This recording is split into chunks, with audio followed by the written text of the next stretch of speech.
Right now, somewhere in Australia, someone just hit $100,000 in their bank account. But here's the reality most people ignore.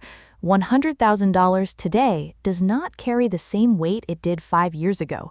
With inflation sitting around 4% and the Reserve Bank keeping the cash rate steady at 4.35%, leaving six figures sitting idle in a standard transaction account quietly costs you roughly $4,000 a year in lost purchasing power. So what does $100,000 actually buy you in 2026? Let's start with high-interest debt and HECS. With student loans continuing to index with inflation and average credit card interest sitting near 21%, using a portion of your money to wipe out high-cost debt yields a guaranteed, risk-free return. Clearing a $5,000 credit card balance instantly saves you over $1,000 a year in interest alone. Then there's property, the national conversation starter. With capital city median house prices sitting at $1.16 million, $100,000 will not buy a home outright. However, under the government's 5% deposit scheme, a $37,500 deposit opens the door to a $750,000 property. Your $100,000 easily covers the deposit, stamp duty, conveyancing, and inspection costs, while still leaving you a crucial cash buffer for high mortgage rates or unexpected repairs. If property is not your priority, entering the stock market offers strong compounding potential.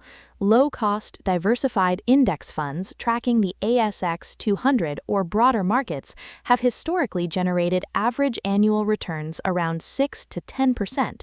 Dropping $100,000 into a broad Australian share ETF, earning an average 8% return, could grow your balance to around $146,000 in 5 years without you adding another dollar, boosted further by franking credits. For those wanting zero risk, high-interest savings accounts offer rates around 5% to 5.9%, yielding up to $5,900 a year, roughly $450 a month in passive income just for meeting basic account conditions.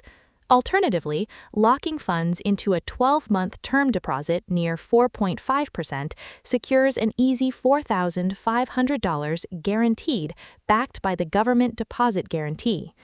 Another powerful yet underutilized path is superannuation, with the concessional contribution cap raised to $32,500, making tax-deductible super contributions can drop your tax rate on those funds down to 15%.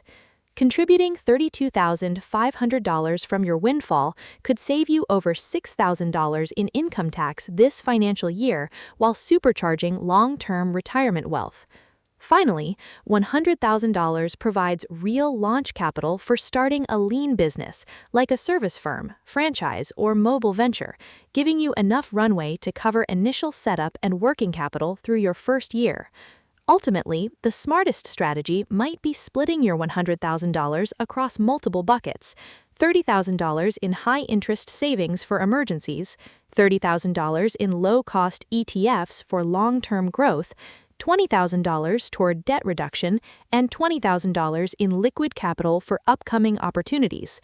Spreading your funds protects you against emotional mistakes while ensuring inflation does not quietly eat away your hard-earned milestone. Doing nothing with $100,000 is the most expensive decision you can make in 2026.